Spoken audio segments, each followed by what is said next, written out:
Here with Jack Brown. Jack was one of our founder members at Parkview Academy of Sport. Jack, if you could just tell us a little bit about how you first found out about Parkview Academy of Sport. Yeah, so I went to the Parkview school. I've been there since I left primary. I'd heard about it just because I wasn't too sure whether I wanted to go to sixth form, and then this came up like just 3 months before I was about to leave school, and obviously it was right up my street. I loved my football. I came along, done a few training sessions, and then just signed up from there. Tell us about your boys club that you played for when you first started then. Yeah, so I played for Lumley just on a Sunday league with me because my dad was a manager. I played with like Lumley for most of my life. I was just enjoying my football there, but when I came here, obviously it's a big step up, and I enjoyed the step up. Yeah. And how did you find that first pre-season with us then? So going from playing boys club football to obviously to progressing into more sort of full-time training. I really enjoyed it. Like I love my football, but it was just I was only used to training like 1 day a week, 2 days a week max. But training every day, I loved it.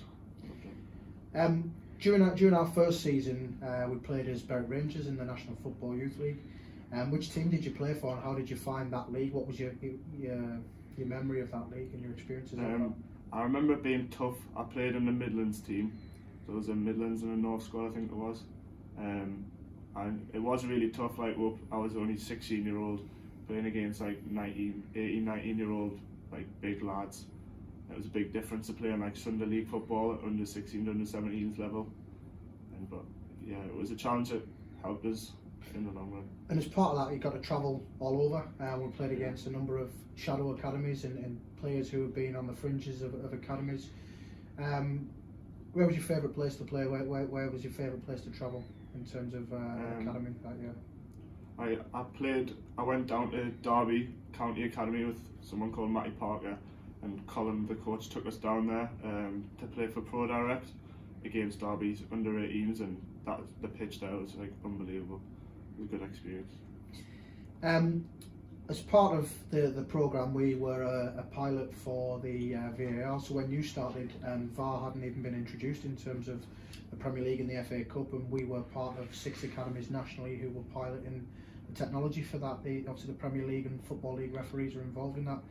Tell us about your first trip to St George's Park. What was that like?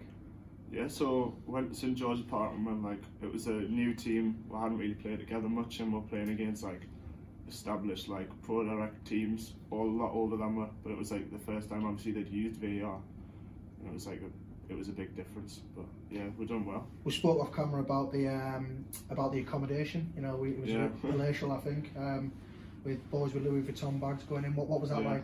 It was just a big difference. So we were all going in with Nike bags and stuff, and just seeing them wearing the Louis Vuitton, Gucci and everything. It was just crazy. Yeah.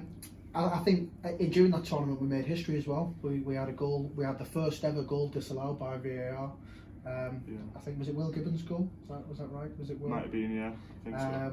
And obviously, I think you scored some half decent goals there as well during the times you've been there. How many times have you been to St George's then since you've been with us? I've been 3 times. I went twice the first year for the VAR tournaments, and then I went last summer gone with the under 18s for a tournament. Where we won the VAR plate as well. Yeah. So. Okay, just in terms of the course that you did here, Jack. Obviously you've come from the school and you've done almost now the 3-year pathway with ourselves. Can you talk us through? You know, you did the 2016 BTEC diploma in sport. How did you find that for the first couple of years? I enjoyed it. I really enjoyed it. I was with all my friends from school. It was I always wanted to do something sport if I was to go at sixth form. So this qualification was perfect for me because I always wanted to do something in sport with the rest of my life anyway. So it was perfect. Yeah. And you got really strong grades within that as well, didn't you? Yeah, I think I done well. I think I got B's and an A, so I done really well. Yeah.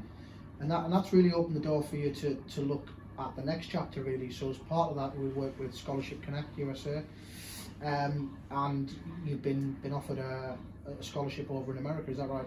Yeah. So when I first came here for my first year, I was we got a few meetings about it, showed the class, and I wasn't 100% sure if I wanted to do or not. And then, but last year before my 3rd year, I decided I definitely wanted to do it. and I looked into that with Scholarship Connect on November just gone, and I definitely decided that I wanted to do that, and ended up getting offered a place at Georgia Gwinnett College in Atlanta, so start there at the fall. And you're following in the footsteps of a player that we've coached previously, Jack Kerr, who's just signed for Atlanta United as well. So hopefully there's big expectations of you being able to go on and progress and gain a fantastic academic qualification out there, but also still look at that opportunity to look at American professional football deals beyond the life of your degree. So we'll wish you the best of luck with that. Just going back to this year, we play as Carlisle United PV, and obviously you've been involved in the league structures this year. Obviously with the coronavirus, things are difficult, but we're currently sitting top of the National Football Youth League North Division, the Championship Division. We're in the final of the National Football Youth League Cup. Tell us about your experiences. You played a star role last year in the National Football Youth League Cup. Tell us about the experiences of the final last year.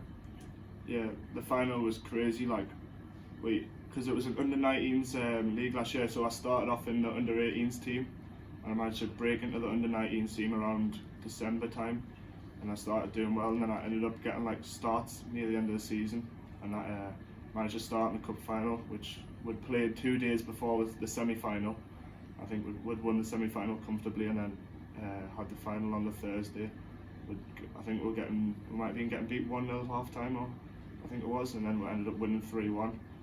Referee played an extra 20 minutes added time, but we scored the third in I think 104th minute or something. So.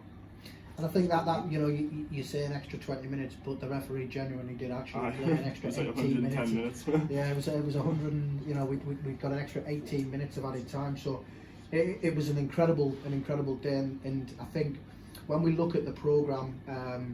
We use the BTEC vests and the pods and the video cameras and things like that. What was particularly pleasing for me is we'd come back from Thailand, we had a semi-final, 48 hours later we had a final, and in the 108th minute you've burst from our box to their box to create an opportunity for Johnny Fox to score and do the legendary leg dance that he did at the end of the game. So incredible moments. I think for me one of my favourite moments was the Newcastle United Foundation game in the semi-final, where he came on as a sub and scored, I think was it 2 great goals in that game, or couldn't get them on footage because of the fog. It was horrendous because of the fog, but some fantastic goals and some great memories. So we last year, so obviously we had an incredible year last year as well. We also went out to Thailand. Tell us about your experience in Thailand. Thailand was unbelievable, the best experience I've had when I came here by far. I absolutely loved it. Went for 10 days, played against Thailand's national under-19s team and drew 2-2 with them. I scored 1, but somehow the goal didn't get recorded. Probably the biggest goal I've ever scored. Played against a second division Thailand men's team, which was a really good experience for all of us. It was just training every day in the hot weather. It was unbelievable. And I think for us, that relationship with the Trail International School is something we look to continue. The way the whole group applied themselves out there was incredible. So yeah, that was a massive trip, and something that John Gamble and Jamie had put together, and winning the Trail International Cup, going in and coaching school children was a fabulous experience as well. So finally from us, have you got any messages for future students who may want to consider joining part of your academy of sport? I would definitely go for it. I mean, I wasn't sure, but I went for it, and it's only if you're training every day or 3-4 times a week, you're gonna improve no matter what. So even if it's on a lower level or higher, and you want to go even higher, it's just you will improve. So I would definitely recommend doing it for the educational side and the football side. Good luck with everything in the future, Jack, and thank you for your time. Thanks.